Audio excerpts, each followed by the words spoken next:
મોહમ્મદ સૈયદ મોહમ્મદ અમીર છે. હું ધોરણ 6 માં અભ્યાસ કરું છું. આજે મેં લેયર ઓફ ધ એટમોસ્ફિયર અને કોલોની ઓન માર્સનું બનાવ્યું છે. આ સ્લો ગાર્ડન છે. પૃથ્વીની સૌથી નજીકનું સ્થળ છે. આપણે જે હવા લઈએ છીએ તે અહીં હોય છે. વાદળ, વરસાદ, વિમાન મોટે ભાગે આ સ્થળ પર જોવા મળે છે. આ સ્થળ પર ઓઝોન વાયુ રહેલો હોય છે જે સૂર્યના હાનિકારક કિરણોથી આપણું રક્ષણ કરે છે. ગરમ હવાના ફુગ્ગા આ સ્થળ સુધી જઈ શકે છે. મધ્ય આંગણ આ વાતાવરણનું સૌથી ઠંડુ સ્થળ છે. અંતરિક્ષથી આવતા ઉલ્કાઓ આ સ્થળ પર આવીને સળગી જાય છે અને પૃથ્વી પર આવતા અટકે છે.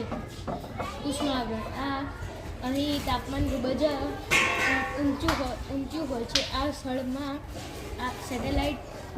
સેટેલાઇટ પૃથ્વીની આસપાસ ફરે છે. બાહ્ય આવરણ આ વાતાવરણનું સૌથી છેલ્લું અને પાતળું સ્થળ છે. અહીંથી અંતરિક્ષની શરૂઆત થાય છે. આ બે શાકભાજીના ખેતરો છે. સોલર એનર્જી છે જે વીજળી અને ઉર્જા ઉત્પન્ન કરી વીજળી અને ઉર્જાનો સંગ્રહ કરવા માટે મદદરૂપ થાય છે. રોવર આ એક પ્રકારનું વાહન છે જે ખડબચડા રસ્તાઓ પર ચાલવા માટે મદદરૂપ થાય છે.